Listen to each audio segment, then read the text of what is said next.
Assalamualaikum warahmatullahi wabarakatuh. Nama saya Habib Matwar dari kelas Perbankan Syariah 3A Universitas Islam Negeri Sumatera Utara. Di video kali ini saya akan membawa tema tentang sejarah rumah Tejong Afi. Medan mempunyai segudang bangunan tua yang kental dengan nilai sejarahnya. Salah satunya adalah rumah yang di masa lalu tinggali oleh saudara kenangan Tejong Afi. Bangunan yang berlantai 2 itu terletak di Jalan Ahmad Yani nomor 105. Tejong Afi adalah perantau dari Provinsi Guangdong. Perjalanan lalu berakhir di Medan, dan kini rumah peninggalannya itu menjadi salah satu bangunan lawas yang kerap dikunjungi pelancong. Pintu gerbang rumah itu terbuka untuk kunjungan turis antara pukul 9 sampai 17 WIB. Gerbang itu dilengkapi atap kecil khas rumah Cina dengan tiket masuk seharga 35.000 per orang. Turis pun leluasa menjelajahi kediaman Tejong Afi yang berdiri sejak 1900 ini. Dinding-dinding bagian kanan dipenuhi foto-foto Tejong Afi di masa lalu. Di sana terlihat antara lain saat ia bersama ketiga istri dan anak-anaknya. Ada pula foto dengan para penguasa Belanda. Foto bangunan Bank Kesawan yang didirikannya serta mata uang pada masa itu pun terpampang. Silsilah keluarga juga terpapar.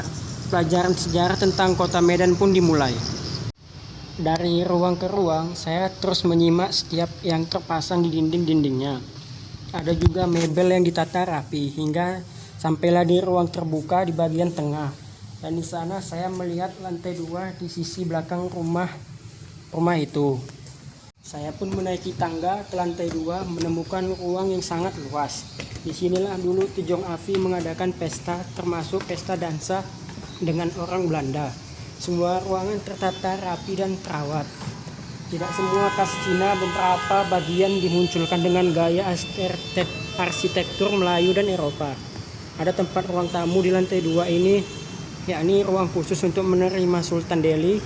Ada juga ruang untuk tamu Belanda, Tionghoa, dan satu khusus untuk tamu umum. Sebetulnya di Cina, Tejong Afi sudah menikah.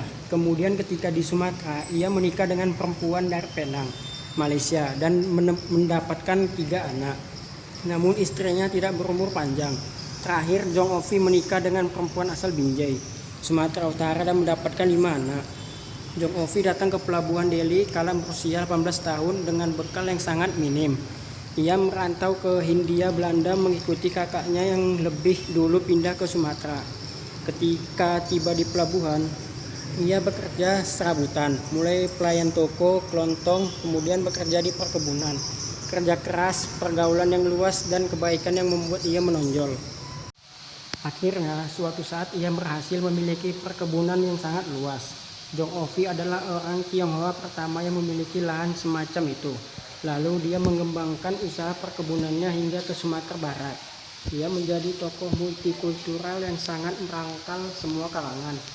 Dikenal dengan kalangan Melayu, Arab, India, dan Belanda. Selain orang Tionghoa, Tejong Afi juga dikenal sebagai dermawan. Tak hanya menjalin hubungan baik dengan Belanda, tapi juga akrab dengan Sultan Delhi. Tejong Afi pun ikut menyumbangkan sepertiga biayanya pembangunan masjid raya dan juga sebuah masjid di Gang Bengkok. Selain itu, dia juga mendirikan kelenteng, jembatan, dan lain-lain. Medan tumbuh seiring dengan kiprah Tejong Afi. Pada 1913, ia pun mendirikan bank kawasan.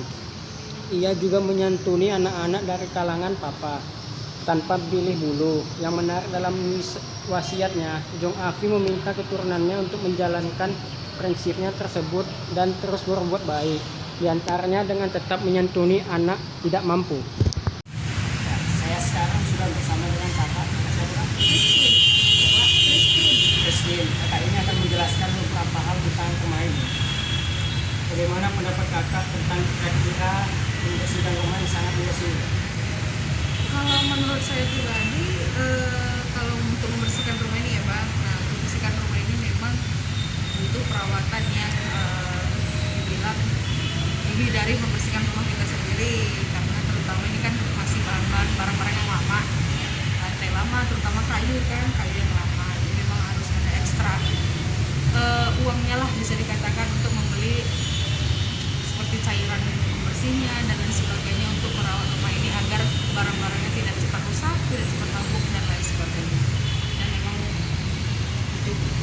kerja yang ekstra lah membersihkannya karena rumah ini sangat luas.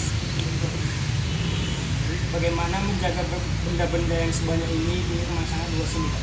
Nah, kalau menjaga benda-benda ini yang pasti setiap hari dibersihkan ya Bang, dibersihkan dari abunya, dari debu.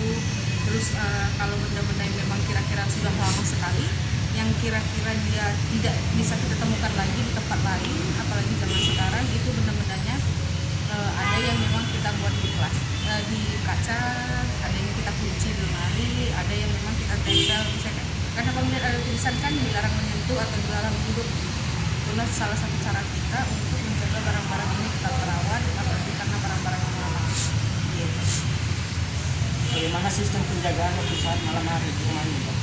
Nah, sistem penjagaannya masih seperti biasa, sistem kayak menjaga rumah biasa gitu. Karena di depan kita ini tertutup dan memang kita pastinya adalah pihak-pihak seperti bisa dikatakan ormas-ormas atau misalkan pihak polisi yang memang menjaga rumah ini, tapi tidak setiap malam dan tidak setiap hari, tapi pasti ada aja.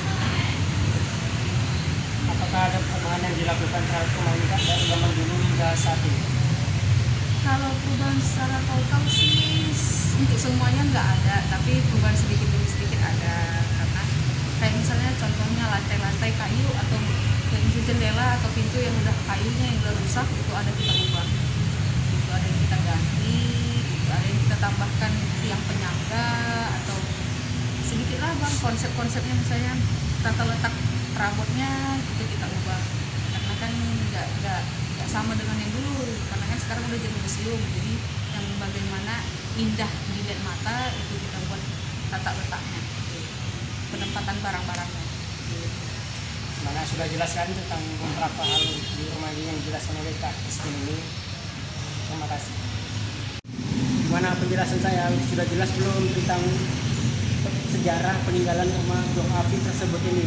Jangan lupa komen, like, dan subscribe ya kawan-kawan.